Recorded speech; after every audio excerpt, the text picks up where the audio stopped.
ਸਤਿ ਸ਼੍ਰੀ ਅਕਾਲ ਜੀ। ਤੁਸੀਂ ਵੇਖ ਰਹੇ ਹੋ ਪੰਜਾਬ ਮਿਲ USA TV। ਮੈਂ ਹਾਂ ਸੰਜੀਵ ਯਸ਼ ਖੰਨਾ, ਮੇਰੇ ਨਾਲ ਨੇ ਜਤਿੰਦਰ ਖੈਰਾ। ਤੁਹਾਡਾ ਸਾਰਿਆਂ ਦਾ ਸਵਾਗਤ ਕਰੰਟ ਨਿਊਜ਼ ਐਂਡ ਵਿਊਜ਼ ਦੇ ਵਿੱਚ। ਸੋ ਖੈਰਾ ਸਾਹਿਬ, ਆ ਕੀ ਕਰਵਾਈ ਜਾਂਦੇ ਹੋ? ਮੈਂ ਤਾਂ ਨਹੀਂ ਕੁਝ ਕਰਾ ਰਿਹਾ, ਤੁਸੀਂ ਦੱਸੋ ਕੀ ਕਰਾਤਾ ਮੈਂ? 10,000 ਫਾਈਨ ਕਰਵਾਤਾ CM ਸਾਹਿਬ ਦੀ ਕੋਠੀ ਦਾ। ਅੱਛਾ, ਜੇ ਮੇਰੇ ਹੱਥ ਵਾਸ ਹੁੰਦਾ ਤਾਂ ਇਹ ਫਾਈਨ ਹੋਰ ਜ਼ਿਆਦਾ ਹੋ ਜਾਣਾ ਸੀਗਾ। ਅੱਛਾ, ਇਹ ਤੇ ਹੁਣ ਆਪਾਂ ਜਦੋਂ ਨਾ ਗੱਲ ਕਰਦੇ ਆ, ਹੁਣ ਮੈਂ ਵੀ ਜਲੰਧਰ ਤੋਂ ਰਹਿੰਦਾ, ਤੁਸੀਂ ਲੁਧਿਆਣੇ ਤੋਂ ਪਿੱਛੋਂ ਨਾ, ਤੇ ਸਾਡੇ ਸ਼ਹਿਰਾਂ ਦੇ ਵਿੱਚ ਨਾ ਉਹ ਚੀਜ਼ਾਂ ਨਹੀਂ ਹੁੰਦੀਆਂ ਵੀ ਤੁਸੀਂ ਬਾਹਰ ਜਿਹੜਾ ਪ੍ਰੋਪਰ ਰੂਲ ਨਹੀਂ ਹੁੰਦੇ ਹੈਗੇ। ਤਕਰੀਬਨ ਕਹਿ ਲਈਏ ਵੀ ਕਈ ਥਾਂ ਦੇ ਉੱਤੇ ਨਾ ਗਵਰਨਮੈਂਟ ਜਿਹੜੀ ਆ ਸਾਨੂੰ ਛੱਡ ਦਿੰਦੀ ਆ, ਨਗਰ ਨਿਗਮ ਛੱਡ ਦਿੰਦਾ, ਪਰ ਚੰਡੀਗੜ੍ਹ ਨਗਰ ਨਿਗਮ ਜਿਹੜਾ ਬੜਾ ਸਟ੍ਰਿਕਟ ਹੈ ਇਸ ਮਾਮਲੇ ਦੇ ਵਿੱਚ। ਜੇ ਤੁਹਾਡੇ ਬਾਹਰ ਤੁਸੀਂ ਸਪੇਸ ਨਹੀਂ ਛੱਡੀ, ਗ੍ਰੀਨਰੀ ਨਹੀਂ ਹੈਗੀ, ਤਾਂ ਫਿਰ ਉਹ ਤੁਹਾਡੇ ਖਿਲਾਫ ਜਿਹੜਾ ਨਾ ਜੁਰਮਾਨਾ ਕੱਟ ਲੈਂਦਾ। ਜਿੱਦਾਂ ਬਾਹਰਲੇ ਮੁਲਕਾਂ 'ਚ ਟਿਕਟਾਂ ਕੱਟੀ ਜਾਂਦੀ ਨਾ, ਇੱਥੇ ਤੁਹਾਡੇ ਜੁਰਮਾਨਾ ਕੱਟਿਆ ਜਾਂਦਾ। ਹੁਣ ਭਗਵੰਤ ਮਾਨ ਸਾਹਿਬ ਦੀ ਹੋਵੇ ਸਰਕਾਰੀ ਰਿਹਾਇਸ਼ ਸੈਕਟਰ 2 ਵਾਲੀ, ਤੇ ਉਹਦੇ ਬਾਹਰ ਤੁਹਾਨੂੰ ਪੱਤਿਆਂ ਦੇ ਭਰਮਾਰ ਮਿਲੇ ਹੋਏ। ਹੁਣ ਬਰਸਾਤ ਦਾ ਸੀਜ਼ਨ ਆ ਨਾ, ਤੇ ਪੱਤੇ ਝੜ ਵੀ ਜਾਂਦੇ ਆ, ਫਿਰ ਉਹ ਸਮੈਲ ਵੀ ਆਉਂਦੀ, ਖਿਲਰਦੇ ਵੀ ਆ। ਬਾਰਿਸ਼ ਦਾ ਮੌਸਮ ਆ ਉਹ। ਪਰ ਹੁਣ ਕਹਿੰਦੇ ਜੀ ਅਸੀਂ ਤਾਂ ਇਹ ਗੱਲਾਂ ਨਹੀਂ ਸੁਣਨੀਆਂ, ਤੁਹਾਡੇ ਬਾਹਰ ਹੈਗਾ। ਫਿਰ ਉਹਨਾਂ ਨੇ ਜਿਹੜੇ ਉੱਥੇ ਜਿਹੜੇ ਇੰਚਾਰਜ ਹੁੰਦੇ, ਕਿਉਂਕਿ CRPF ਵਾਲਾ ਜਿਹੜਾ ਇੰਚਾਰਜ ਹੁੰਦਾ ਆ, ਉਹਨੂੰ 10,000 ਰੁਪਇਆ ਜੁਰਮਾਨਾ ਲਾ ਦਿੱਤਾ। ਚੰਗਾ ਕੀਤਾ ਹੈ ਨਾ ਤੁਹਾਡੇ ਮੁਤਾਬਿਕ? ਤੁਸੀਂ ਤਾਂ ਜ਼ਿਆਦਾ ਕਰਨਾ ਸੀ। ਚੰਗਾ ਤੇ ਮਾੜਾ ਤਾਂ ਕੁਝ ਨਹੀਂ, ਕਿਉਂਕਿ ਤੁਸੀਂ ਜੇ ਚੰਡੀਗੜ੍ਹ ਆ, ਤੇ ਚੰਡੀਗੜ੍ਹ ਤਾਂ ਤੁਹਾਨੂੰ ਪਤਾ ਹੀ ਆ ਸਾਡੇ ਇਹ ਹਰ ਥਾਂ ਤੇ ਹੋਣਾ ਚਾਹੀਦਾ, ਸਿਰਫ ਚੰਡੀਗੜ੍ਹ ਨਹੀਂ, ਸਾਰੀ ਥਾਂ ਤੇ ਹੋਣਾ ਚਾਹੀਦਾ। ਦੇਖੋ ਇੱਕ ਗੱਲ ਆ, ਅੱਜ ਕੱਲ੍ਹ ਇੱਕ ਇਹ ਬੜਾ ਚੱਲਿਆ ਹੋਇਆ ਕਿ plastic bags, no doubt plastic bags ਕਰਕੇ ਪ੍ਰੋਬਲਮ ਹੁੰਦੀਆਂ ਨੇ, ਇਹ ਖਤਮ ਹੋਣੇ ਚਾਹੀਦੇ ਨੇ, ਠੀਕ ਹੈ, ਪਰ ਕੋਈ ਆਲਟਰਨੇਟਿਵ ਵੀ ਤਾਂ ਦਿਓ, ਇਹਦੀ ਥਾਂ ਤੇ ਕਰੀਏ ਕੀ? ਅੱਛਾ, ਪਿੱਛੇ ਜੇ ਵੀ ਰੌਲਾ ਪਿਆ ਸੀਗਾ ਕਿ ਪਲਾਸਟਿਕ ਬੈਨ ਹੋ ਜਾਣੀ ਹੈ, ਪਰ ਉਸ ਸਮੇਂ ਨਾ ਇਲੈਕਸ਼ਨ ਹੋ ਗਈਆਂ, ਲੋਕ ਸਭਾ ਦੀਆਂ ਇਲੈਕਸ਼ਨ ਹੋ ਗਈਆਂ। ਉਹ ਫਿਰ ਸਾਡੇ ਇੱਥੇ ਹੁੰਦਾ ਨਾ ਵੀ ਜਿਹੜਾ ਕੋਈ ਵਧੀਆ ਮੁੱਦਾ ਆ, ਉਹ ਲੋਕ ਸਭਾ ਦੇ ਇਲੈਕਸ਼ਨ ਦੇ ਟਾਈਮ ਅਸੀਂ ਨਾ ਥੱਲੇ ਹੀ ਸਿੱਟ ਦੇਣਾ ਹੈ। ਸਹੀ ਹੈ। ਤੇ ਉਹ ਉਸ ਸਮੇਂ ਵੀ, ਤੇ ਉਸ ਸਮੇਂ ਤੁਸੀਂ ਦੇਖਿਆ ਬਾਜ਼ਾਰਾਂ ਦੇ ਵਿੱਚ ਉਹ ਮਾਮੂਲੇ ਜਿਹੇ ਲਿਫਾਫੇ, ਕਾਗਜ਼, ਕੱਪੜੇ ਜਿਹੜੇ ਆਉਣ ਲੱਗ ਪਏ ਸੀਗੇ, ਹੈਗੇ ਹੂ ਸ਼ਕਲ ਹੈਂਡਲ ਬੈਗ ਵਾਲੇ ਸੀ ਪਲਾਸਟਿਕ ਵਾਲੇ, ਪਰ ਉਹ ਹੋਰ ਹੀ ਤਰ੍ਹਾਂ ਦੇ ਸੀ ਜਿਹੜੇ। ਦੇਖੋ ਕਿੱਥੇ ਜਾਣਗੇ, ਕੂੜਾ ਕਿੱਥੇ ਸੁੱਟੀਏ? ਗਿੱਲਾ ਕੂੜਾ ਵੀ ਹੁੰਦਾ, ਕਈ ਵਾਰ ਕਿਚਨ ਦਾ ਕੂੜਾ ਹੁੰਦਾ, ਕਈ ਵਾਰ ਫਰੂਟ ਦੇ ਛਿਲਕੇ ਹੁੰਦੇ ਨੇ, ਕਈ ਕੂੜੇ 'ਚ ਪਾਣੀ ਵੀ ਡਿੱਗਦਾ ਹੁੰਦਾ, ਉਹਨੂੰ ਪਲਾਸਟਿਕ ਬੈਗ ਹੀ ਸੰਭਾਲ ਲੂਗਾ ਉਹਨੂੰ, ਠੀਕ ਹੈ ਨਾ। ਹੁਣ ਕੀ ਕੀਤਾ ਜਾਵੇ? ਔਰ ਪਿੱਛੋਂ ਕੰਪਨੀਆਂ ਜਿਹੜੇ ਚਿਪਸ ਆਉਂਦੇ ਨੇ, ਪਟਾਟੋ, ਜਿਹੜੇ ਬਾਕੀ ਚੀਜ਼ਾਂ ਖਾਣ ਪੀਣ ਦੀਆਂ ਆਉਂਦੀਆਂ ਨੇ, ਵਾਟਰ ਬੋਟਲਸ ਆਉਂਦੀਆਂ ਨੇ, ਉਹ ਪਲਾਸਟਿਕ ਕਿੱਥੇ ਜਾਊਗਾ? ਮੈਂ ਉਹੀ ਕਹਿ ਰਿਹਾ ਵੀ ਤੁਸੀਂ ਇੰਟਰਨੈਸ਼ਨਲ ਲੈਵਲ ਦੇ ਉੱਤੇ ਜਿਹੜੀ ਸਾਡੇ ਕੋਲੇ ਸਪਲਾਈ ਹੁੰਦੀ ਹੈ, ਚਾਹੇ ਉਹ ਆਪਾਂ ਚਿਪਸ ਦੇ ਤੁਸੀਂ ਪੈਕਟਾਂ ਦੀ ਗੱਲ ਕਰਦੇ ਆ, ਫਿਰ ਉਹਨਾਂ ਤੇ ਕਾਹਤੋਂ ਨਹੀਂ ਪੈਨ ਲੱਗਦਾ? ਉਹਨਾਂ ਨੂੰ ਵੀ ਕਹੋ ਕਿ ਉਹ ਪਲਾਸਟਿਕ ਹੈ, ਕਿਉਂਕਿ ਉਹ ਤਾਂ ਜ਼ਿਆਦਾ ਫਿਰ ਬੱਚਿਆਂ ਦੇ ਯੂਜ਼ ਦੇ ਲਈ ਪਲਾਸਟਿਕ ਹੈ। ਸਹੀ। ਪਰ ਗੱਲ ਇਹ ਨਾ ਕਿ ਇੰਨਾ ਵੱਡੇ ਰੇੜੀਆਂ ਤੇ ਮੁੜ ਆਪਣਿਆਂ ਨੂੰ ਵੀ, ਜਿਹਨੂੰ ਅਸੀਂ ਕਹਿਣਾ ਨਹੀਂ ਕੁਛ, ਅਸੀਂ ਉਹਨੂੰ ਤਾਂ ਰੇੜੀਆਂ ਦੇਈ ਜਾਣੀਆਂ ਵੀ ਤੁਸੀਂ ਆਹ ਵੀ ਲੈ ਲਓ, ਗੱਪੇ ਵੀ ਲੈ ਲਓ, ਗੋਲ ਗੱਪਾ ਵੀ ਲੈ ਲਓ, ਚਾਹ ਵੀ ਤੁਹਾਡੇ ਲਈ ਆਊਗੀ।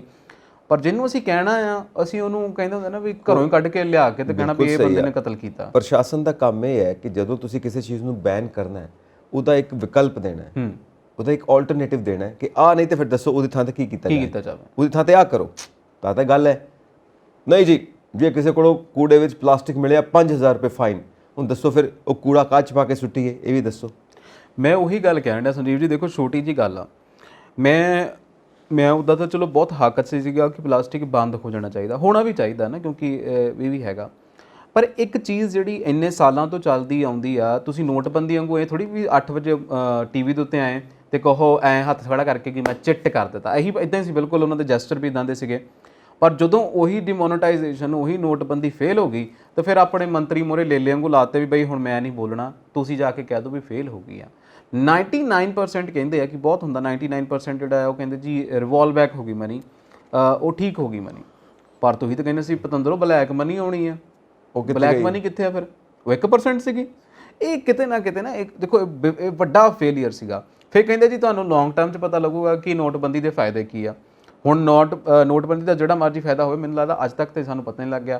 ਸਾਡੇ ਸਗੋਂ ਮੇਰੇ ਨਾਲ ਦਾ ਸਾਡੇ ਰਿਸ਼ਤੇਦਾਰੀ ਦੇ ਵਿੱਚ ਇੱਕ ਅੰਕਲ ਜੀ ਸੀਗੇ, ਉਹਨਾਂ ਦੇ ਕੁੜੀ ਦਾ ਵਿਆਹ ਰੱਖਿਆ ਸੀ, ਉਹਨਾਂ ਨੂੰ ਹਾਰਟ ਅਟੈਕ ਜ਼ਰੂਰ ਹੋ ਗਿਆ, ਤੇ ਮੈਨੂੰ ਲੱਗਦਾ ਕਿ ਇਹ ਤੋਂ ਬਾਅਦ ਨਹੀਂ, ਕਿਉਂਕਿ ਉਹਨਾਂ ਨੂੰ ਪਤਾ ਲੱਗਿਆ ਕਿ ਪੈਸੇ ਜਿਹੜੇ ਉਹ 20,000 ਮਿਲਣਾ ਸ਼ੁਰੂ ਹੋਇਆ, ਫਲਾਨਾ ਮਿਲਣਾ ਸ਼ੁਰੂ ਹੋਇਆ, ਆਹ ਕੰਮ ਚਾਹੀਦੇ ਆ, ਤੇ ਉਹ ਉਸ ਤਰੀਕੇ ਨਾਲ ਉਹਨੂੰ ਹਾਰਟ ਅਟੈਕ ਤੇ ਹੋ ਗਿਆ। ਪਰ ਇਹ ਫਾਇਦਾ ਜਿਹੜਾ ਇੱਕਦਮ ਲਿਆ ਸੀ ਨੋਟਬੰਦੀ ਵਾਲਾ, ਮੈਨੂੰ ਲੱਗਦਾ ਇਹ ਵੀ ਕਿਤੇ ਸਾਡੇ ਹੱਕ ਦੇ ਵਿੱਚ ਨਹੀਂ ਸੀਗਾ। ਹੁਣ ਸੇਮ ਆਪਾਂ ਇਹਦੇ ਨਾਲ ਗੱਲ ਕਰ ਲੈਂਦੇ ਹਾਂ, ਜਿਹੜੇ ਬੰਦ ਕਰਨ ਵਾਲੀ ਗੱਲ। ਮੈਂ ਬਾਜ਼ਾਰ ਜਾਂਦਾ ਅੱਜ ਕੱਲ੍ਹ, ਮੈਨੂੰ ਆ ਹੁੰਦਾ ਕਿ ਮੈਂ ਆਪ ਸਬਜ਼ੀਆਂ ਖਰੀਦਾਂ, ਕਹਿ ਪਤਾ ਹੁੰਦਾ ਨਾ ਕਿ ਤੁਸੀਂ ਹੁਣ ਜਰਨਲਿਸਟ ਹੋ ਗਏ, ਤੁਹਾਨੂੰ ਬੜੀ ਚੀਜ਼ਾਂ ਦੀ ਨੌਲੇਜ ਰੱਖਣੀ ਪੈਂਦੀ ਹੈ, ਤਾਂ ਸ਼ੌਕੀਆ ਤੌਰ 'ਤੇ ਮੈਂ ਚਲੇ ਜਾਂਦਾ ਉੱਥੇ ਨਾ। ਜਲੰਧਰ ਦੀ ਪੁਰਾਣੀ ਸਬਜ਼ ਮੰਡੀ ਹੈ, ਪੁਰਾਣੀ ਸਬਜ਼ ਮੰਡੀ ਦੇ ਪਿਛਲੀ ਸਟਰੀਟ ਦੇ ਉੱਤੇ ਪੂਰੀ ਮਾਰਕੀਟ ਹੀ ਜਿਹੜੀ ਆ ਉਹ ਪਲਾਸਟਿਕ ਵਾਲਿਆਂ ਦੀ ਆ। ਹਾਂਜੀ ਤੇ ਹੁਣ ਹੁੰਦਾ ਨਾ, ਮੈਂ ਉਹਨਾਂ ਨੂੰ ਪੁੱਛਦਾ ਵੀ ਪਲਾਸਟਿਕ ਤਾਂ ਕਹਿੰਦੇ ਬੈਨ ਕਰ ਦੇਣਾ, ਨਾਲੇ ਇਦਾਂ ਕਹਿੰਦੇ ਵੀ ਇਮੀਡੀਏਟ ਪਾ ਦੇਣਾ ਫੈਨ। ਉਹ ਕਹਿੰਦੇ ਵੀ ਅਸੀਂ ਤਾਂ ਵੇਚਣਾ, ਸਾਡਾ ਸਟੋਰ ਭਰਿਆ ਔਰ ਇਹ ਲੱਖਾਂ ਦਾ ਮਾਲ ਹੈ। ਕਹਿੰਦਾ ਗਵਰਨਮੈਂਟ ਸਾਨੂੰ ਇਹ ਇਸੇ ਬਦਲੇ ਲੱਖਾਂ ਦਾ ਮਾਲ ਪਾ ਦੇਵੇ, ਅਸੀਂ ਤਾਂ ਅੱਜ ਤੋਂ ਅਸੀਂ ਇਹਨੂੰ ਹੀ ਸਿੱਟ ਦਾਂਗੇ, ਇਹਨੂੰ ਡਿਸਪੋਜ਼ ਵੀ ਉਹ ਆਪ ਹੀ ਕਰ ਦੇਵੇ, ਸਾਨੂੰ ਚਾਹੀਦਾ ਨਹੀਂ ਇਹ। ਆਲਟਰਨੇਟਿਵ ਤਾਂ ਦੇਣ ਨਾ। ਗੱਲ ਤਾਂ ਇਹੀ ਅਸੀਂ ਕਿਹੜਾ ਬਨਾਨਾ ਰਿਪਬਲਿਕ ਚ ਰਹਿੰਦੇ ਹਾਂ ਵੀ ਤੁਸੀਂ ਇੱਕ ਦਿਨ ਆਏ ਆ ਕਹਿੰਦੇ ਆ ਹਰਾ ਰੰਗ ਮੈਨੂੰ ਪਸੰਦ ਨਹੀਂ, ਹਰਾ ਰੰਗ ਨਹੀਂ ਕਾਹਨੂੰ ਪਾਉਣਾ। ਇਹ ਤੇ ਇਹ ਕਿਹੜਾ ਵੀ ਮਨਾਰਕ ਹੈ, ਕਿਹੜਾ ਵੀ ਹਿਪੋਕ੍ਰੇਸੀ ਹੈ। ਸਹੀ ਗੱਲ ਹੈ। ਇੱਕ ਚੀਜ਼ ਦੇ ਤੁਸੀਂ ਬਦਲਾਅ ਦਿਓਗੇ ਤਾਂ ਉਹ ਚੀਜ਼ ਪਿੱਛੇ ਛੱਡੇਗੀ, ਜੇ ਬਦਲਾਅ ਨਹੀਂ ਦਿਓਗੇ ਤਾਂ ਹਮੇਸ਼ਾ ਟਸਲ ਰਹੇਗੀ, ਕੂੜਾ ਪਾ ਕੇ ਗਿੱਚ ਸੁੱਟੀਏ। ਖੈਰ ਅੱਗੇ ਚੱਲਦੇ ਹਾਂ।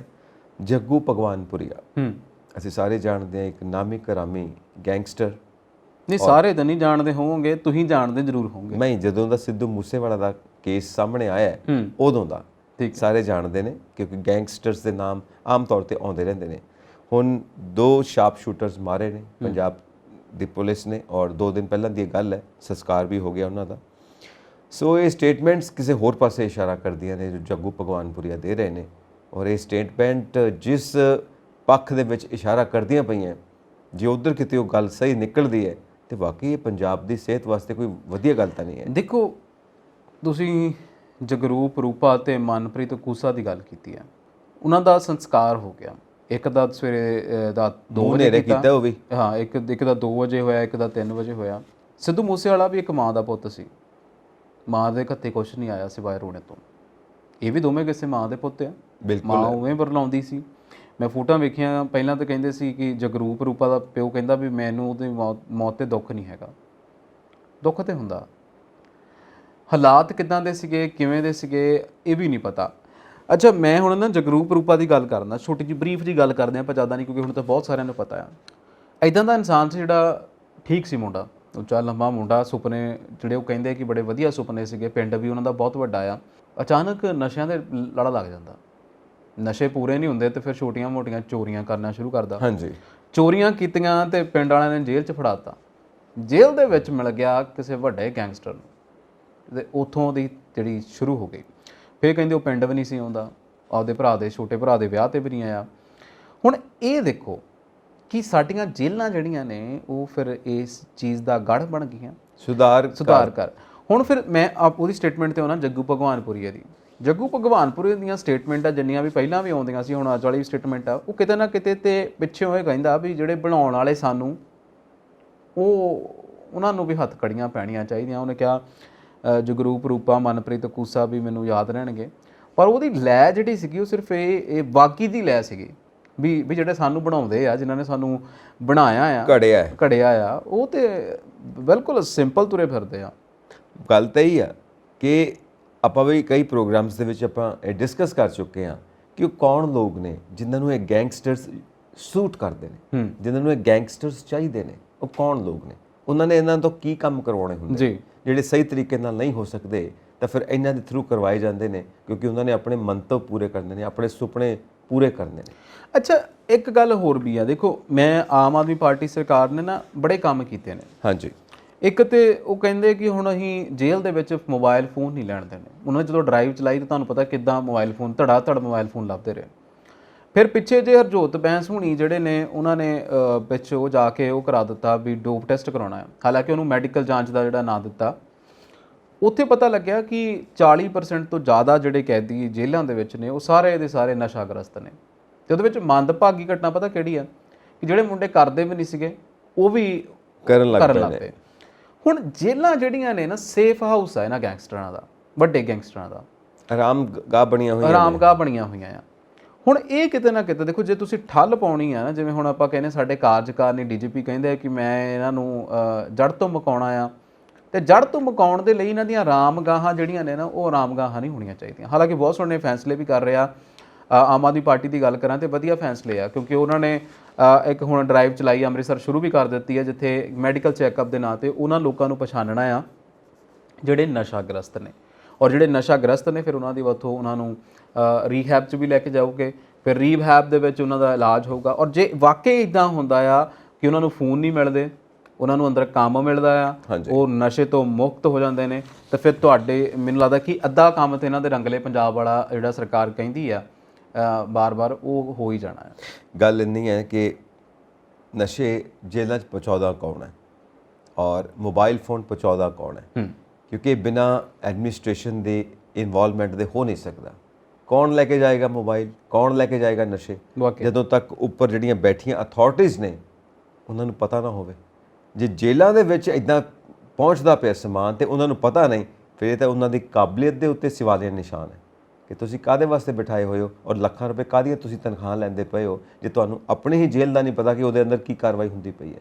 ਤੇ ਜੇ ਤੁਸੀਂ ਆਪ ਇਨਵੋਲਵ ਹੋ ਵਿੱਚ, ਇਹ ਤਾਂ ਉਸ ਤੋਂ ਵੀ ਮਾੜੀ ਗੱਲ ਹੈ। ਮੈਂ ਉਹੀ ਕਹਿ ਰਿਹਾ ਵੀ ਦੇਖੋ, ਰੰਧਾਵਾ ਸਾਹਿਬ ਪਿਛਲੇ ਰਹੇ ਜੇਲ੍ਹ ਮੰਤਰੀ, ਹੋਮ ਮਿਨਿਸਟਰੀ ਉਹਨਾਂ ਦੇ ਕੋਲ ਸੀਗੇ ਕਾਂਗਰਸ ਦੀ ਸਰਕਾਰ ਤੋਂ, ਉਹ ਵੀ ਬੜੇ ਦਾਅਵੇ ਕਰਦੇ ਸੀਗੇ। ਦਾਅਵੇ ਤਾਂ ਫਿਰ ਖੋਖਲੇ ਨਿਕਲੇ ਨਾ, ਦਾਅਵੇ ਹਮੇਸ਼ਾ ਖੋਖਲੇ ਹੀ ਨਿਕਲਦੇ ਨੇ। ਤੇ ਹੁਣ ਇਹ ਵੀ ਇਦਾਂ ਕਹਿੰਦੇ ਆ ਵੀ ਅਸੀਂ ਮਕਾਉਣੇ ਆ, ਤੇ ਦੇਖਦੇ ਕਿ ਇਹਨਾਂ ਦੇ ਖੋਖਲੇ ਨਿਕਲਦੇ ਆ ਕਿ ਵਾਕਈ ਚੜ੍ਹ ਵੀ ਜਾਂਦੇ ਆ ਸਿਰੇ। ਕਿਉਂਕਿ ਦੇਖੋ, ਜੇ ਤਾਂ ਕੰਮ ਕਰੋਗੇ ਤਾਂ ਉਹ ਕਹਿੰਦੇ ਹੁੰਦੇ ਨਾ ਕਿ ਅੱਗ ਬਾਲਦੇ ਹੋ ਤੇ ਭਾਂਬੜ ਮੱਚ ਹੀ ਜਾਣਾ ਆ। ਜਿੱਚੋਂ ਤੁਹਾਨੂੰ ਉਹ ਕਹਿੰਦੇ ਹੁੰਦੇ ਨਾ ਕਿ ਉਹ ਸਾਡੇ ਉੱਥੇ ਪਿੰਡਾਂ ਦੇ ਵਿੱਚ ਹੁੰਦਾ ਕਿ ਉਹ ਗੋਟਿਆਂ ਦਾ ਝੁੱਬਾ ਲਾਉਂਦੇ ਆ। ਬਿਲਕੁਲ, ਉਹ ਕਹਿੰਦੇ ਵੀ ਜਦੋਂ ਤੁਸੀਂ ਝੁੱਬਾ ਲਾਓਗੇ ਤਾਂ ਕਿਤੇ ਨਾ ਕਿਤੇ ਉਹ ਅੱਗ ਤੇਜ਼ ਹੋਣੀ ਆ ਝੁੱਬੇ ਦੀ, ਉਹ ਜਦੋਂ ਉੱਪਰਲੀ ਪਾਥੀਆਂ ਨੂੰ ਅੱਗ ਪੈਣੀ।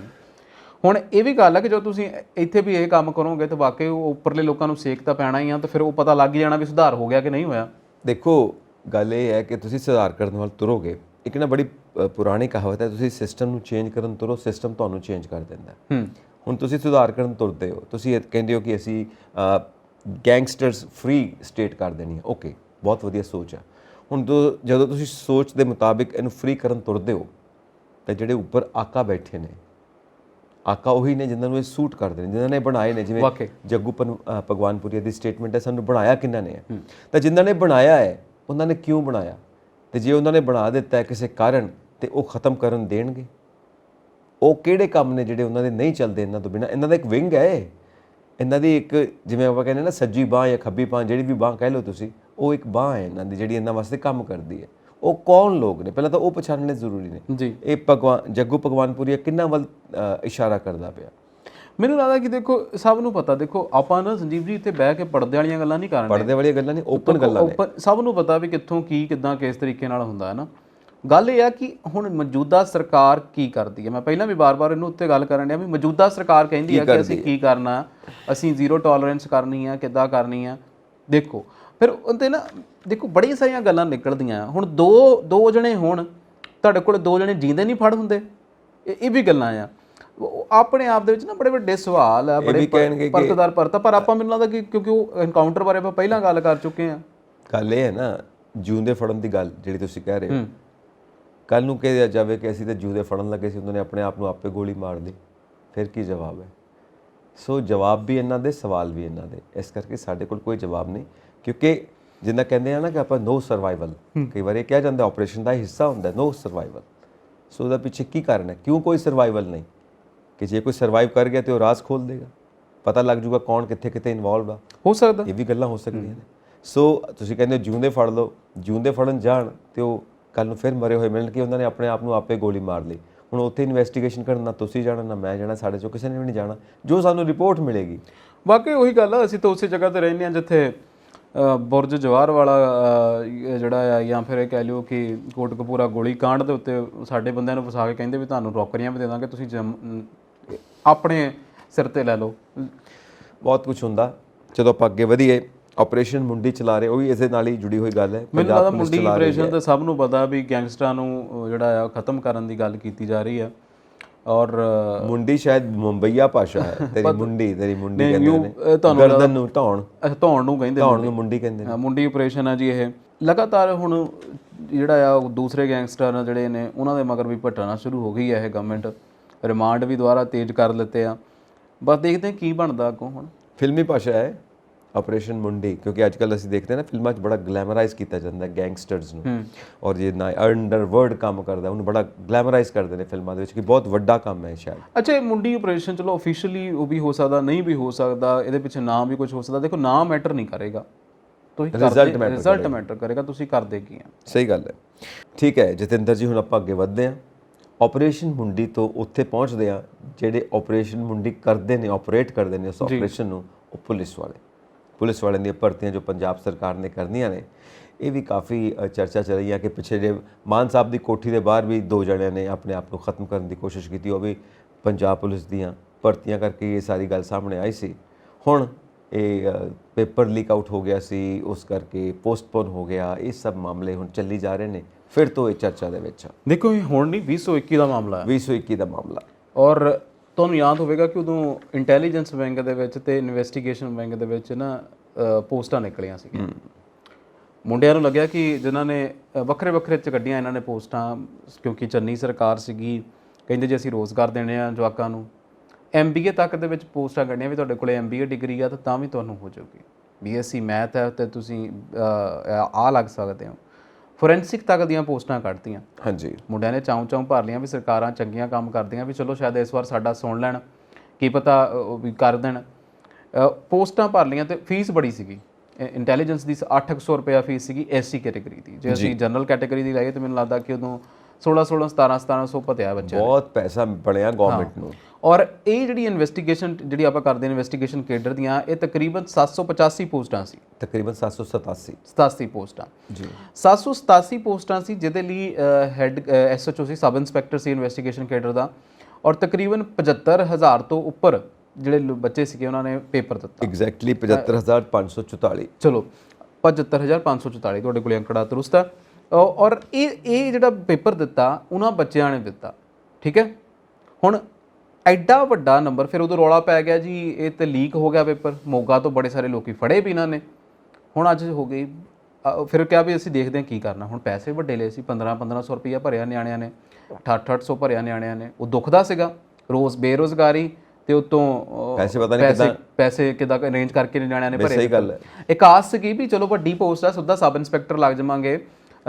ਪਰ ਫਿਰ ਹੁੰਦਾ ਨਾ ਕਿ ਜਦੋਂ ਸਰਕਾਰਾਂ ਨੇ ਚਾਹਣਾ ਹੀ ਨਹੀਂ ਤੇ ਉੱਥੇ ਲੀਕ ਵੀ ਹੋ ਜਾਣਾ, ਕੁਝ ਹੋ ਜਾਣਾ। ਸਰਕਾਰਾਂ ਨੂੰ ਕਿੰਨਾ ਫਾਇਦਾ ਹੋਇਆ। ਮੈਂ ਉਹੀ ਕਹਿ ਰਿਹਾ ਵੀ ਤੁਸੀਂ ਬਹੁਤ ਫਾਇਦਾ ਹੋਇਆ। ਜੇ ਤੁਸੀਂ ਹੁਣ 75,000 76,000 ਲਾ ਲਓ ਤੁਸੀਂ ਮੋਟਾ ਤੇ ਜੇ 800 ਦੇ ਨਾਲ ਵੀ 76,000 ਲਾਓ ਤੇ ਕਿੰਨੇ ਪੈਸੇ ਆ, ਕਰੋੜਾਂ ਚ ਪਹੁੰਚੂਗਾ, ਹੈ ਨਾ। ਸੋ ਇੰਨਾ ਫਾਇਦਾ ਹੋਇਆ ਸਟੇਟ ਐਕਸਚੈਕਰ ਨੂੰ। ਹਾਂ, ਮਤਲਬ ਸਟੇਟ ਨੂੰ ਇੰਨਾ ਫਾਇਦਾ ਹੋ ਗਿਆ। ਪਰ ਫਿਰ ਨਿਆਣਿਆਂ ਦੇ ਹੱਥ ਪੱਲੇ ਕੁਛ ਨਹੀਂ ਹੈਗਾ। ਇਹਦੇ ਲਈ ਲਾਇਬਲ ਕੌਣ ਆ, ਜ਼ਿੰਮੇਵਾਰ ਕੌਣ ਆ? ਨੈਚੁਰਲੀ ਜ਼ਿੰਮੇਵਾਰ ਤਾਂ ਉਹੀ ਹੈ ਜਿਹੜੇ ਸਾਰੀ ਗੇਮ ਖੇਡਦੇ ਨੇ, ਹੋਰ ਕੌਣ ਜ਼ਿੰਮੇਵਾਰ ਹੈ? ਪ੍ਰਸ਼ਨ ਇਹ ਆ, ਸਵਾਲ ਇਹ ਆ ਕਿ ਜਿਹੜਾ ਤੁਸੀਂ ਕਹਿੰਦੇ ਹੋ ਪੇਪਰ ਲੀਕ ਹੋ ਗਿਆ, ਹੋਇਆ ਕਿਉਂ? ਐਡੀ ਵੱਡੀ ਪੋਸਟ ਹੋਵੇ, ਐਡਾ ਵੱਡਾ ਰੁਤਬਾ ਹੋਵੇ, ਕੋਈ ਛੋਟਾ ਮੋਟਾ ਪ੍ਰਾਇਮਰੀ ਸਕੂਲ ਹੈ ਕਿ ਜਿੱਥੇ ਪੇਪਰ ਲੀਕ ਹੋ ਜਾਂਦਾ? ਪੇਪਰ ਲੀਕ ਕਿਵੇਂ ਹੋਇਆ ਜਾਂ ਪੇਪਰ ਲੀਕ ਕੀਤਾ ਗਿਆ? ਔਰ ਉੱਥੇ ਬੜੀ ਮਿਸਮੈਨੇਜਮੈਂਟ ਵੀ ਦਿਖਾਈ। ਉਦੋਂ ਜਰਨਲਿਸਟਾਂ ਨੇ ਬੜੀਆਂ ਦੱਸੀਆਂ ਵੀ ਬੜੀ ਮਿਸਮੈਨੇਜਮੈਂਟ ਆ, ਫਲਾਨੀ ਚੀਜ਼ ਉੱਥੇ ਨਹੀਂ ਹੈਗੀ, ਫਲਾਨਾ ਚੀਜ਼ ਉੱਥੇ ਨਹੀਂ ਹੈਗੀ, ਸੀਟਸ ਪ੍ਰੋਪਰ ਨਹੀਂ ਸੀ, AC ਪ੍ਰੋਪਰ ਨਹੀਂ ਸੀ, ਕਿਉਂ ਗਰਮੀਆਂ ਦੇ ਦਿਨ ਸੀ ਜਦੋਂ ਪੇਪਰ ਹੁੰਦੇ ਸੀਗੇ। ਤੇ ਪਰ ਮੈਂ ਉਹੀ ਦੇਖਿਆ ਵੀ ਬੱਚੇ ਧੱਕੇ ਵੀ ਖਾ ਲੈਣ, ਪੈਸੇ ਵੀ ਭਰ ਲੈਣ, ਤਿਆਰੀ ਵੀ ਕਰ ਲੈਣ, ਪੇਪਰ ਵੀ ਦੇ ਲੈਣ, ਫਿਰ ਉਦੋਂ ਹੱਥੇ ਨਾ ਕੁਛ ਆਵੇ ਤੇ ਫਿਰ ਉਹ ਕੀ ਕਰਨ? ਦੇਖੋ ਹੁਣ ਇਹ ਪੇਪਰ ਲੀਕ ਹੋਇਆ ਜਾਂ ਨਹੀਂ ਹੋਇਆ ਇਹ ਵੀ ਅਸੀਂ ਨਹੀਂ ਜਾਣਦੇ। ਨਿਊਜ਼ ਹੈ ਕਿ ਪੇਪਰ ਲੀਕ ਹੋ ਗਿਆ। ਹੁਣ ਕੀ ਪਤਾ ਇਹਦੇ ਪਿੱਛੇ ਕੋਈ ਹੋਰ ਪਲੈਨਿੰਗ ਹੋਵੇਗੀ, ਫਿਰ ਤੋਂ ਐਗਜ਼ਾਮ ਦੇਣਗੇ, ਫਿਰ ਤੋਂ ਫੀਸਾਂ ਭਰਨਗੇ, ਫਿਰ ਤੋਂ ਖਜ਼ਾਨੇ 'ਚ ਪੈਸਾ ਆਊਗਾ, ਕੁਝ ਵੀ ਹੋ ਸਕਦਾ, ਠੀਕ ਹੈ ਨਾ। ਪਹਿਲਾ ਸਵਾਲ ਤਾਂ ਇਹ ਹੈ ਕਿ ਪੇਪਰ ਲੀਕ ਕਿਉਂ ਹੋਇਆ। ਹੁਣ ਤੁਸੀਂ ਦੱਸੋ ਇਹਦਾ ਜਵਾਬ ਕੀ ਹੈ? ਇਹਦਾ ਜਵਾਬ ਕਿਸੇ ਕੋਲ ਵੀ ਨਹੀਂ ਹੈ। ਈਵਨ ਐਡਮਿਨਿਸਟ੍ਰੇਸ਼ਨ ਕੋਲ ਇਹਦਾ ਕੋਈ ਜਵਾਬ ਨਹੀਂ ਹੋਣਾ। ਫਿਰ ਤੋਂ ਕੀ ਕਰੋਗੇ? ਹੁਣ ਫਿਰ ਤੋਂ ਉਹੀ ਪ੍ਰੋਸੈਸ 'ਚ ਪਾਉਣਗੇ। ਜਦੋਂ ਤੱਕ ਲੋਕ ਗੁੱਸੇ 'ਚ ਨੇ, ਜਦੋਂ ਤੱਕ ਲੋਕ ਬਦਲਾਅ ਚਾਹੁੰਦੇ ਨੇ, ਉਦੋਂ ਤੱਕ ਇਹ ਸ਼ਾਂਤ ਹੋ ਕੇ ਬਹਿ ਜਾਣਗੇ। ਉਸ ਤੋਂ ਬਾਅਦ ਫਿਰ ਸ਼ਗੂਫਾ ਉਹੀ ਰਹੇਗਾ। ਸੋ ਮੈਂ ਉਹੀ ਕਹਿਣਾ ਕਿ ਸਾਡੀ ਲਾਈਫ ਕਿੰਨੀ ਕੁ ਮੈਟਰ ਕਰਦੀ ਹੈ, ਸਾਡਾ ਫਿਊਚਰ ਕਿੰਨਾ ਕੁ ਮੈਟਰ ਕਰਦਾ ਹੈ। ਹਕੀਕਤ ਸਾਡੇ ਵੋਟਰਸ ਦੀ ਹਕੀਕਤ ਕੀ ਹੈ, ਜਿਨ੍ਹਾਂ ਦੇ ਵੋਟਾਂ ਸਦਕਾ ਇਹ ਪਾਵਰ 'ਚ ਆਉਂਦੇ ਨੇ, ਉਹਨਾਂ ਵੋਟਰਸ ਨੂੰ ਇਹ ਕਿੱਥੇ ਰੱਖਦੇ ਨੇ, ਕਿਸ ਥਾਂ ਤੇ ਰੱਖਦੇ ਨੇ, ਕਿੰਨੀ ਕੁ ਇੱਜ਼ਤ ਦਿੰਦੇ ਨੇ, ਕਿੰਨੀ ਕੁ ਅਹਿਮੀਅਤ ਦਿੰਦੇ ਨੇ, ਇਹ ਇਹਨਾਂ ਗੱਲਾਂ ਤੋਂ ਪਤਾ ਲੱਗ ਜਾਂਦਾ। ਗੱਲਾਂ ਕਰਨੀਆਂ, ਭਾਸ਼ਣ ਦੇਣੇ ਗੱਲ ਵੱਖਰੀ, ਪ੍ਰੈਕਟੀਕਲੀ ਕੀ ਆ, ਪ੍ਰੈਕਟੀਕਲੀ ਰਿਜ਼ਲਟ ਕੀ ਆ ਰਿਹਾ ਇਹ ਦੱਸੋ। ਆਹ ਰਿਜ਼ਲਟ ਆ। ਹੁਣ ਦੱਸੋ ਬੱਚੇ ਕਿੱਥੇ ਜਾਣ, ਉਹਨਾਂ ਦਾ ਫਿਊਚਰ। ਔਰ ਆਓ ਕਈ ਤਾਂ ਉਸੇ ਮਿਲਣ ਦਾ ਹੁੰਦਾ ਵੀ ਚਲੋ ਆਖਰੀ ਵਾਰੀ ਸਾਡਾ ਦੌਰ ਆ, ਫਿਰ ਏਜ ਵੀ ਹੋ ਜਾਂਦੀ ਉੱਪਰ, ਬੜਾ ਕੁਝ ਹੁੰਦਾ ਆ। ਪਰ ਉਹੀ ਗੱਲ ਹੈ ਨਾ, ਫਿਰ ਕੀ ਕਰਨ? ਮਰਦੇ ਅੱਕ ਨਾ ਚੱਪਣ ਤੇ ਕੀ ਕਰਨ? ਕਿਹਦਾ ਦਿਲ ਕਰਦਾ ਬਾਹਰ ਜਾ ਕੇ ਧੱਕੇ ਖਾਣ, ਸ਼ਿਫਟਾਂ ਲਾਉਣ? ਸੈਟਲ ਕਿੱਥੇ ਹੋਣਾ ਉਹਨਾਂ ਨੇ? ਫਿਰ ਉਹੀ ਗੱਲ ਹੈ ਨਾ ਵੀ ਸਰਕਾਰਾਂ ਸੋਚਦੀਆਂ ਹੀ ਨਹੀਂ ਆ, ਬਿਲਕੁਲ ਨਹੀਂ ਸੋਚਦੀਆਂ। ਔਰ ਇਹਨਾਂ ਦੇ ਆਪਣੇ ਮਸਲੇ ਨਹੀਂ ਹੱਲ ਹੁੰਦੇ ਕਿ ਪਤਾ ਨਹੀਂ ਕੁਰਸੀ ਕਦੋਂ ਤੱਕ ਟਿਕੇਗੀ, ਸਪੋਰਟ ਕਦੋਂ ਤੱਕ ਰਹੇਗੀ, ਅੱਗੇ ਹੋਰ ਵੱਧ ਜਾਈਏ, ਬਾਕੀ ਥਾਂ ਤੇ ਵੀ ਸਰਕਾਰਾਂ ਬਣਾ ਲਈਏ, ਕਿਹੜੇ ਗੱਠ ਜੋੜ ਕਰੀਏ। ਤਾਂ ਇਹਨਾਂ ਪੰਗਿਆਂ 'ਚ ਹੀ ਪਏ ਰਹਿੰਦੇ ਨੇ। ਇਹਨਾਂ ਦਾ ਆਪਣਾ ਫਿਊਚਰ ਸਿਕਿਉਰ ਨਹੀਂ ਹੈਗਾ ਤੇ ਇਹਨਾਂ ਨੇ ਬੱਚਿਆਂ ਦੇ ਫਿਊਚਰ ਵੱਲ ਕੀ ਦੇਖਣਾ। ਤੁਸੀਂ ਦੇਖੋ ਕਿੰਨੀਆਂ ਜ਼ਿਆਦਾ ਬਹਿਸਾਂ ਛਿੜਦੀਆਂ ਨੇ, ਕਿੰਨੀਆਂ ਗੱਲਾਂ ਹੁੰਦੀਆਂ ਨੇ, ਇੱਕ ਦੂਜੇ ਦੇ ਉੱਤੇ ਕਿੰਨਾ ਚਿੱਕੜ ਸੁੱਟਦੇ ਨੇ। ਕਈ ਵਾਰ ਤਾਂ ਇਹਨਾਂ ਲੋਕਾਂ ਦੀ ਕੈਪੇਬਿਲਿਟੀ ਦੇ ਉੱਤੇ ਕੁਐਸਚਨ ਮਾਰਕ ਲੱਗ ਜਾਂਦਾ ਕਿ ਵਾਕਈ ਜਿਨ੍ਹਾਂ ਨੂੰ ਅਸੀਂ ਵੋਟ ਦਿੱਤੀ ਹੈ, ਆਪਣੇ ਵਿਧਾਇਕ ਬਣਾਏ ਨੇ, ਆਪਣੇ ਪ੍ਰਤੀਨਿਧੀ ਬਣਾਏ ਨੇ, ਉਹ ਵਾਕਈ ਇਸ ਲਾਇਕ ਹੈਗੇ ਨੇ ਕਿ ਅਸੀਂ ਇਹਨਾਂ ਨੂੰ ਚੁਣਦੇ। ਅਸੀਂ ਇਹਨਾਂ ਨੂੰ ਦੇਖੋ ਮੈਨੂੰ ਲੱਗਦਾ ਹੈ ਕਿ ਇਹ ਸਾਰੀਆਂ ਮੋਰਲ ਜਿਹੜੀਆਂ ਗੱਲਾਂ ਆਪਾਂ ਕਰੀ ਜਾਂਦੇ ਆ, ਬਦਲਾਅ ਦੇ ਲਈ ਤਾਂ ਇੱਕ ਵਾਰੀ ਬਰੂਟਲ ਹੋਣਾ ਪੈਂਦਾ ਹੀ ਆ। ਬਿਲਕੁਲ ਹੋਣਾ ਹੈ ਨਾ, ਤੁਸੀਂ ਇਦਾਂ ਨਹੀਂ ਕਰ ਸਕਦੇ, ਇਹਦੇ ਤੋਂ ਜੋ ਕਰਦੇ ਹੋ ਕਰੀ ਜਾਂਦੇ, ਸਭ ਨੂੰ ਦੀਦਾ ਪ੍ਰਤੱਖ ਹੈ ਵੀ ਕੀ ਹੋ ਰਿਹਾ। ਅਸਲੀਅਤ ਸਭ ਨੂੰ ਪਤਾ। ਹੁਣ ਜੇ ਕੋਈ ਨਹੀਂ ਬੋਲਦਾ ਜਾਂ ਖੁੱਲ੍ਹ ਕੇ ਨਹੀਂ ਬੋਲਦਾ ਜਾਂ ਡਾਇਰੈਕਟਲੀ ਨਹੀਂ ਬੋਲਦਾ, ਉਹ ਵੱਖਰੀ ਗੱਲ ਹੈ। ਪਤਾ ਅੰਦਰ ਖਾਤੇ ਸਭ ਨੂੰ ਪਤਾ ਕੀ ਕਰਦੇ ਨੇ ਇਹ ਲੋਕ, ਕੀ ਹੁੰਦੇ ਨੇ, ਅੰਦਰੋਂ ਹੱਥ ਮਿਲੇ ਹੁੰਦੇ ਨੇ। ਸਾਨੂੰ ਕਿਹੜਾ ਤਮਾਸ਼ਾ ਕਰਕੇ ਦਿਖਾਉਂਦੇ ਨੇ, ਸਾਨੂੰ ਕਿਹੜਾ ਨਾਟਕ ਕਰਕੇ ਦਿਖਾਉਂਦੇ ਨੇ, ਤੇ ਅੰਦਰੋਂ ਕਿਹੜੇ ਖੇਡ ਖੇਡਦੇ ਨੇ, ਸਭ ਨੂੰ ਇੱਕ ਇੱਕ ਗੱਲ ਪਤਾ ਇਹਨਾਂ ਦੇ ਸਾਰੇ ਖੇਡਾਂ। ਅੱਛਾ, ਮੈਨੂੰ ਲੱਗਦਾ ਆਪਾਂ ਅਗਲੀ ਖੇਡ ਵੱਲ ਚੱਲੀਏ। ਅਗਲੀ ਖੇਡ ਹੈ ਜੀ, ਪੰਜਾਬ ਸਰਕਾਰ ਨੇ ਸਾਬਕਾ ਵਿਧਾਇਕਾਂ ਦੀ ਪੈਨਸ਼ਨ ਰੋਕੀ, ਕਿਉਂਕਿ ਜਿਹੜੇ ਰਾਜਪਾਲ ਸਾਹਿਬ ਨੇ ਅਜੇ ਉਹਨਾਂ ਦੇ ਫੈਸਲੇ ਦੀ ਉਡੀਕ ਹੈ ਕਿ ਹੁਣ ਉਹ ਕੀ ਫੈਸਲਾ ਲੈਂਦੇ ਨੇ। ਇੱਕ ਬੰਦੇ ਨੂੰ ਕਈ ਪੈਨਸ਼ਨਸ, ਮਲਟੀਪਲ ਪੈਨਸ਼ਨਸ, ਹੁਣ ਇਹ ਫੈਸਲਾ ਕੀਤਾ ਸੀ, ਬਿੱਲ ਪਾਸ ਹੋਇਆ ਸੀ, ਪਹਿਲਾਂ ਵੀ ਗਿਆ ਸੀ, ਤੇ ਗਵਰਨਰ ਸਾਹਿਬ, ਰਾਜਪਾਲ ਸਾਹਿਬ ਕਹਿੰਦੇ ਕਿ ਬਿੱਲ ਪਾਸ ਕਰੋ, ਤਾਂ ਉਸ ਤੋਂ ਬਾਅਦ ਲੈਜਿਸਲੇਟਿਵ ਅਸੈਂਬਲੀ ਵੱਲੋਂ ਜਦੋਂ ਬਿੱਲ ਆਏਗਾ ਫਿਰ ਉਸ ਤੋਂ ਬਾਅਦ ਗੌਰ ਕਰਾਂਗੇ। ਹੁਣ ਉਹ ਕੋਈ ਬਿੱਲ ਪਾਸ ਨਹੀਂ ਹੋਇਆ ਸੀ, ਕੋਈ ਉਹਦੇ 'ਤੇ ਫੈਸਲਾ ਨਹੀਂ ਹੋਇਆ ਸੀ, ਹੁਣ ਇਹਨਾਂ ਨੇ ਬਾਈ ਫੋਰਸ ਰੋਕ ਦਿੱਤੀਆਂ ਨੇ ਸਾਰਿਆਂ ਦੀਆਂ ਪੈਨਸ਼ਨਾਂ। ਵਾਕਈ ਸੰਜੀਵ ਜੀ ਗੱਲ ਤੁਸੀਂ ਸਹੀ ਕਹੀ ਹੈ, ਕਿਉਂਕਿ ਪਹਿਲਾਂ ਆਪਾਂ ਚੰਨੀ ਸਰਕਾਰ ਟਾਈਮ ਵੀ ਉਹਨਾਂ ਨੇ ਪੋਸਟਰ ਲਾਤੇ, ਕਹਿੰਦੇ ਜੀ ਚੱਕ ਲਓ ਹੋ ਗਈ ਆ, 36,000 ਮੁਲਾਜ਼ਮ ਅਸੀਂ ਪੱਕੇ ਕਰ ਦਿੱਤੇ ਆ। ਪੋਸਟਰ ਬੜੀ ਛੇਤੀ ਲਾਤੇ, ਪਰ ਜਿਹੜਾ ਵਿਚਾਰਿਆਂ ਨੂੰ ਲੈਟਰ ਪਾਉਣੀ ਸੀ ਉਹ ਲੈਟਰ ਪਾਉਣਾ ਖਰੇ ਭੁੱਲ ਗਏ। ਫਿਰ ਬਾਅਦ ਵਿੱਚ ਉਹ 2 ਦਿਨਾਂ ਬਾਅਦ ਰੌਲਾ ਪੈ ਗਿਆ। ਫਿਰ ਰਾਜਪਾਲ ਸਾਹਿਬ ਕਹਿੰਦੇ ਵੀ ਬਿੱਲ ਤਾਂ ਤੁਹਾਡੇ, ਸਾਡਾ ਸਮਾਨ ਤਾਂ ਮੈਂ ਉਦੋਂ ਹੀ ਮੋੜਤਾ ਸੀਗਾ, ਵੀ ਤੁਹਾਨੂੰ ਕਿਸੇ ਨੇ ਦੱਸਿਆ ਨਹੀਂ ਵੀ ਮੈਂ ਪੱਕਾ ਨਹੀਂ ਕੀਤਾ। ਹੁਣ ਆ ਦੂਸਰੀ ਵਾਰੀ ਕਹਿੰਦੇ ਵੀ ਆ ਜਿਹੜਾ ਵਨ ਪੈਨਸ਼ਨ ਵਾਲਾ ਕੰਮ ਆ, ਪੈਨਸ਼ਨ ਉੱਧਰੋਂ ਰੁਕੀ ਹੋਈ ਆ, ਵੀ ਇੱਕ ਵਨ ਪੈਨਸ਼ਨ, ਵਨ ਰੈਂਕ ਵਾਲੀ, ਵੀ ਇਹ ਜਿਹੜਾ ਆ ਕੰਮ ਵੀ ਰਾਜਪਾਲ ਸਾਹਿਬ ਫਿਰ ਹੱਥ 'ਤੇ ਹੱਥ ਰੱਖ ਕੇ ਬੈਠੇ, ਉਹਨਾਂ ਦਾ ਪਤਾ ਨਹੀਂ ਹੁਣ ਕਰਨ ਕਿ ਨਹੀਂ ਕਰਨ, ਪਰ ਮਾਨ ਸਰਕਾਰ ਤਾਂ ਕਹਿੰਦੀ ਸੀ ਵੀ ਅਸੀਂ ਕਰਤਾ। ਦੇਖੋ ਗੱਲ ਇਹ ਆ ਕਿ ਇੱਕ ਤਾਂ ਗੱਲ ਹੈ ਨਾ, ਪੋਸਟਰ ਲਾਉਣ ਦੀ ਬੜੀ ਕਾਹਲੀ ਰਹਿੰਦੀ ਹੈ ਇਹਨਾਂ ਨੂੰ। ਪੋਸਟਰ ਲਾ ਦੇਣਗੇ, ਕੰਮ ਕਰਨਾ ਪਤਾ ਨਹੀਂ ਚੇਤਾ ਨਹੀਂ ਰਹਿੰਦਾ, ਭੁੱਲ ਜਾਂਦੇ ਨੇ। ਅੱਛਾ, ਬੜੀਆਂ ਸਾਰੀਆਂ ਗੱਲਾਂ ਦੇ ਪੋਸਟਰ ਹੀ ਹੁੰਦੇ ਆ, ਪੋਸਟਰ ਹੀ ਹੁੰਦੇ ਆ। ਤੁਸੀਂ, ਮੈਂ ਨਾ ਉਹੀ ਕਹਿਣਾ ਹੁੰਦਾ ਵੀ ਜਦੋਂ ਇੱਥੇ ਕਿਸੇ ਸਟੇਟ, ਹੁਣ ਕਿਉਂਕਿ ਹੁਣ ਸੈਂਟਰ ਦੇ ਵਿੱਚ ਭਾਜਪਾ ਸਰਕਾਰ ਹੈ, ਤੇ ਜਦੋਂ ਉਹਨਾਂ ਨੇ ਆਉਣਾ ਹੁੰਦਾ ਤਾਂ ਤੁਸੀਂ ਉਹ ਦੇਖੋ, ਉਹ PAP ਵਾਲੇ ਪੁਲ ਤੋਂ ਲੈ ਕੇ ਤੁਸੀਂ ਆ ਜਿਹੜਾ ਸਾਰਾ ਗੁਰੂ ਨਾਨਕ ਮਿਸ਼ਨ ਵਾਲਾ ਪੁਲ ਆ, ਇੱਧਰ ਤੱਕ ਆਉਂਦੇ ਤੁਹਾਨੂੰ ਸਾਰਾ ਕੁਛ ਭਗਵਾਂ ਦਿਖਣ ਲੱਗ ਪੈਂਦਾ, ਕਿਤੇ ਝੰਡੀਆਂ, ਕਿਤੇ ਪੋਸਟਰ, ਕਿਤੇ ਫਲਾਨਾ ਧਮਕਾਨਾ। ਆ ਕੇ ਉਹਨਾਂ ਨੇ ਕੁਛ ਕੀਤਾ ਨਹੀਂ ਕੀਤਾ, ਕਿਸ ਲਿਆਂਦਾ ਨਹੀਂ ਲਿਆਂਦਾ ਉਹ ਪਤਾ ਨਹੀਂ, ਪਰ ਉਹ ਸਾਡੇ ਪੈਸਿਆਂ ਦਾ, ਉਹਨਾਂ ਦਾ ਆਉਣ ਦਾ ਜਿਹੜਾ ਤਾਮਝਾਮ ਆ, ਪੋਸਟਰ ਸ਼ੋਸਟਰ ਉਹ ਲੱਗ ਗਿਆ। ਬਿਲਕੁਲ ਲੱਗ ਗਿਆ। ਇੱਦਾਂ ਹੀ ਸਰਕਾਰ, ਪੰਜਾਬ ਸਰਕਾਰ ਵੀ ਕਰਦੀ ਹੈ, ਸਾਡੇ ਪੈਸਿਆਂ ਦੇ ਪੋਸਟਰ ਸ਼ੋਸਟਰ ਲਾ ਲੈਂਦੀ ਆ। ਉਸ ਤੋਂ ਬਾਅਦ ਕੰਮ ਹੋਣਾ ਕਿ ਨਹੀਂ ਹੋਣਾ ਪਤਾ ਨਹੀਂ। ਤੁਹਾਨੂੰ ਨਹੀਂ ਲੱਗਦਾ ਪ੍ਰੋਸੈਸ ਬਹੁਤ ਲੰਬੇ ਹੋ ਜਾਂਦੇ ਨੇ, ਪ੍ਰਕਿਰਿਆ ਬਹੁਤ ਲੰਬੀ ਹੋ ਜਾਂਦੀ ਹੈ? ਦੇਖੋ ਪ੍ਰਕਿਰਿਆ ਲੰਬੀ ਤਾਂ ਹੈਗੀ ਆ। ਦੇਖੋ ਹੁਣ ਇਹਨਾਂ ਦੀ ਪਤਾ ਗੱਲ ਕੀ ਆ, ਸਿਸਟਮ ਕੁਛ ਹੋਰ ਹੋ ਗਿਆ। ਰਾਜਪਾਲ ਸਾਹਿਬ ਜਿਹੜੇ ਹੁੰਦੇ ਨੇ ਅੱਜ ਕੱਲ੍ਹ ਸਟੇਟਾਂ ਦੇ ਬਹੁਤੀਆਂ ਦੇ, ਉਹ ਸੈਂਟਰ ਦੇ ਅਧੀਨ ਹੋ ਗਏ, ਉਹ ਸੈਂਟਰ ਇੰਟਰਸਟ ਦੇ ਨਾਲ ਚੱਲਣਾ ਸ਼ੁਰੂ ਕਰ ਗਏ। ਜਿਹੜੇ ਹੁਣ ਪੰਜਾਬ ਸਰਕਾਰ ਤੇ ਪੰਜਾਬ ਇੰਟਰਸਟ ਨਾਲ ਹੁੰਦੀ ਹੈ, ਜਦੋਂ ਫਿਰ ਇਹ ਡਬਲ ਇੰਜਨ ਦੀ ਸਰਕਾਰ ਨਹੀਂ ਨਾ ਜਿੱਥੇ ਹੁੰਦੀ, ਉੱਥੇ ਥੋੜੀ ਖਿੱਚਤਣ ਜ਼ਿਆਦਾ ਰਹਿੰਦੀ ਹੈ। ਠੀਕ ਹੈ, ਮਤਲਬ ਹੁਣ ਇਸ਼ਾਰਾ ਤੁਹਾਡਾ ਇੱਧਰ ਜਾ ਰਿਹਾ ਕਿ ਜੋ ਸੈਂਟਰ ਦੇ ਵਿੱਚ ਬੈਠੀ ਹੈ ਗਵਰਨਮੈਂਟ BJP ਦੀ, ਇਹ ਉਹਦੇ ਇਸ਼ਾਰੇ ਨਾਲ ਕਲੀਅਰ ਹੋਣਾ ਹੈ। ਜੇ ਉਧਰੋਂ ਇਸ਼ਾਰਾ ਮਿਲ ਗਿਆ ਤਾਂ ਰਾਜਪਾਲ ਸਾਹਿਬ ਕਲੀਅਰ ਕਰਨਗੇ, ਨਹੀਂ ਤਾਂ ਇਦਾਂ ਹੀ ਟੰਗਿਆ ਰਹਿਣਾ ਮਾਮਲਾ। ਬਿਲਕੁਲ, ਮੈਨੂੰ ਤਾਂ ਲੱਗਦਾ। ਬਾਕੀ ਦੇਖੋ ਇਹ ਸੰਵਿਧਾਨਕ ਪੋਸਟ ਹੈ, ਕੁਝ ਕਿਹਾ ਨਹੀਂ ਜਾ ਸਕਦਾ ਕਿਉਂਕਿ ਆਉਂਦੇ ਤਾਂ ਡਾਇਰੈਕਟ ਰਾਸ਼ਟਰਪਤੀ ਸਾਹਿਬ ਦੇ ਹੀ ਅੰਡਰ ਨੇ, ਤੇ 25 ਤਰੀਕ ਨੂੰ ਨਵੀਂ ਰਾਸ਼ਟਰਪਤੀ ਸਾਹਿਬਾਂ ਨੇ ਵੀ ਆ ਜਾਣਾ। ਹੋ ਸਕਦਾ ਉਹਨਾਂ ਦੀ ਫੈਸਲੇ ਦੀ ਉਡੀਕ ਕਰਦੇ ਹੋਣ ਕਿ ਉੱਤੋਂ ਕੋਈ ਆਰਡਰਸ ਆਣ, ਉਸ ਤੋਂ ਬਾਅਦ ਦੇਖਦੇ ਆ ਕੀ ਕਰਦੇ। ਨਹੀਂ ਐਡਾ ਤਾਂ ਨਹੀਂ ਉੱਤੋਂ ਥੱਲੇ ਵਾਲਾ, ਇਹ ਕਿਹੜਾ ਸਰਕਾਰੀ ਇਹ ਕੰਮ ਬੜੇ। ਨਹੀਂ, ਗੱਲ ਤਾਂ ਹੈ ਕਿ ਉਹਨਾਂ ਦੀ ਆਪਣੀ ਕੈਪੈਸਿਟੀ ਹੈ, ਉਹ ਕਲੀਅਰ ਕਰ ਦੇਣਗੇ। ਦੇਖੋ ਟਾਈਮ ਕਿੰਨਾ ਲੱਗਦਾ, ਬਟ ਇੱਕ ਚੀਜ਼ ਆ ਕਿ ਜੇ ਇਹ ਫੈਸਲਾ ਬਿਲਕੁਲ ਪਾਸ ਹੋ ਜਾਂਦਾ ਤਾਂ ਜਿਹੜੀ ਸਟੇਟ ਗਵਰਨਮੈਂਟ ਦੀ ਕਾਫੀ ਜੋ ਰਾਸ਼ੀ ਆ, ਕਾਫੀ ਪੈਸਾ ਬਚ ਜਾਂਦਾ ਖਜ਼ਾਨੇ ਦੇ ਵਿੱਚ। ਨਹੀਂ ਤਾਂ ਹਾਂ, ਇਹ ਬਚੇਗਾ ਜ਼ਰੂਰ, ਇਹ ਜ਼ਰੂਰ ਬਚੇਗਾ ਔਰ ਇਹਦਾ ਫਾਇਦਾ ਹੋਏਗਾ, ਵਿਕਾਸ ਵਾਸਤੇ ਕੰਮ ਆਏਗਾ ਜੇ ਵਾਕਈ ਵਿਕਾਸ 'ਤੇ ਖਰਚ ਕਰਦੇ ਨੇ। ਸੋ ਵੈਸੇ ਪ੍ਰੋਮਿਸ ਤਾਂ ਹੀ ਹੋ ਰਿਹਾ ਕਿ ਵਿਕਾਸ 'ਤੇ ਖਰਚ ਕਰਾਂਗੇ। ਉਧਰੋਂ ਲੇਡੀਜ਼ ਵੀ ਵੇਟ ਕਰ ਰਹੀਆਂ ਨੇ ਕਿ 1000 ਸਾਨੂੰ ਕਦੋਂ ਦੇਣਾ, ਉਹਨਾਂ ਦਾ ਵਿਕਾਸ ਕਦੋਂ ਹੋਊਗਾ। ਅੱਛਾ, ਹਾਲੇ ਤਾਂ ਮੈਨੂੰ ਲੱਗਦਾ ਦਸੰਦੇ ਜ਼ਰੂਰ ਨੇ, ਕਿਉਂਕਿ ਇਹ ਤਾਂ ਆਪਣੀ ਕਾਰਜਵਾਰ ਚਲਾਉਣ ਨੂੰ ਵੀ ਹਲੇ ਇਹਨਾਂ ਨੇ ਹੁਣੇ ਸੈਂਟਰ ਤੋਂ ਪੈਸੇ ਲਏ ਨੇ। ਦੇਖਦੇ ਹਾਂ ਕੀ ਕਰਦੇ ਆ, ਦੇਖਣਾ ਪਏਗਾ।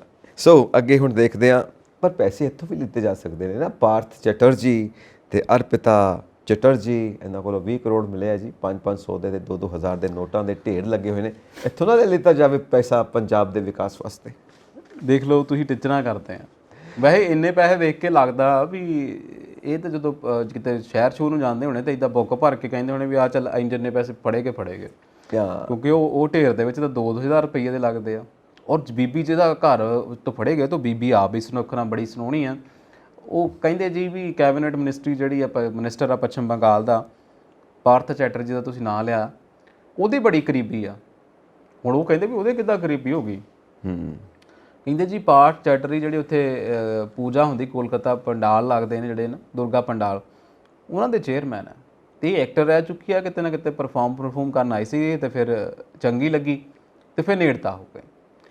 ਥੋੜੇ ਦਿਨ ਪਹਿਲਾਂ ਪਾਰਥ ਜੀ ਨੂੰ ਈਡੀ ਨੇ ਚੱਕ ਲਿਆ, ਕਹਿੰਦਾ ਜੀ ਟੀਚਰ ਘੁਟਾਲਾ ਸਕੈਮ ਆ। ਹੂੰ ਉਹਦੇ ਫਿਰ ਟਿਪ ਆਫ ਦੇ ਵਿੱਚ ਇਹ ਅਰਪਿਤਾ ਦੇ ਘਰੋਂ ਤੁਸੀਂ ਦੇਖੋ ਕਿੱਦਾਂ ਢੇਰ ਦੇ ਢੇਰ ਪੈਸੇ ਮਿਲ ਗਏ। ਤੁਸੀਂ ਦੇਖੋ ਤਾਂ ਸਹੀ, ਇੰਨਾ ਪੈਸਾ ਇਹ ਮਤਲਬ ਸਾਂਭਦੇ ਕਿੱਦਾਂ ਨੇ। ਮੈਂ ਸੋਚਦਾ ਸੀ ਇਦਾਂ ਤੁਸੀਂ ਢੇਰ ਲਾ ਕੇ ਬੈਠੇ ਹੋ, ਉੱਥੇ ਝਾੜੂ ਨਹੀਂ ਫੇਰਦੇ ਹੁਣ ਕਿ ਥੱਲੇ ਮਿੱਟੀ ਘੱਟਾ ਕਾਫੀ ਇਕੱਠਾ ਹੋ ਜਾਂਦਾ ਹੋਵੇਗਾ। ਮੈਨੂੰ ਦੇਖੋ ਤੁਸੀਂ ਹਾਈਜਨ ਬੰਦੇ ਆ, ਪਸੰਦ ਆ ਤੁਹਾਨੂੰ ਮਾਇਆ ਜਿਹੜੀ ਜਿਨ੍ਹਾਂ ਦੇ ਘਰੇ ਏਡੀ ਲక్ష్ਮੀ ਪਈ ਹੋਵੇ, ਤੁਹਾਨੂੰ ਦੱਸੋ ਕਿ ਉਹਨਾਂ ਦੇ ਘਰਾਂ 'ਚ ਸਫਾਈ ਨਾ ਹੋਗੀ? ਨਹੀਂ, ਜੋ ਕੀ ਸੋਚਦੇ ਆ? ਆਪਾਂ ਫੋਟੋਗ੍ਰਾਫ ਦੇਖ ਰਹੇ ਹਾਂ ਚੈਨਲਸ ਦੇ ਉੱਤੇ ਦਿਖਾ ਰਹੇ ਨੇ ਵਿਜ਼ੂਅਲਸ, ਉਹਨੂੰ ਦੇਖ ਕੇ ਬੜੀ ਹੈਰਾਨੀ ਹੁੰਦੀ ਹੈ ਕਿ ਜਿਵੇਂ ਨਾ ਉਹ ਟੋਕਰਾ ਭਰ ਕੇ ਨਹੀਂ ਸੁੱਟਿਆ ਹੁੰਦਾ ਪੱਠਿਆਂ ਦਾ, ਉਵੇਂ ਨੋਟਾਂ ਦੇ ਢੇਰ ਪਏ ਹੋਏ ਨੇ। ਦੇਖੋ ਪੈਸੇ ਜਿਨ੍ਹਾਂ ਕੋਲੇ ਹੁਣ ਪੈਸੇ ਉਹਨਾਂ ਨੇ ਤਾਂ ਕਹਿੰਦੇ ਨੇ ਉਹਨਾਂ ਵੀ ਨੋਟਾਂ ਦਾ ਬੈੱਡ ਬਣਾ ਕੇ ਸੌਂ ਲੈਂਦੇ ਆ। ਉਹ ਹੁਣ ਜਿਨ੍ਹਾਂ ਕੋਲ ਪੈਸੇ ਪਏ ਉਹਨਾਂ ਨੇ ਇਦਾਂ ਹੀ ਸਟੋਰ ਕਰਕੇ ਰੱਖਣੇ ਆ।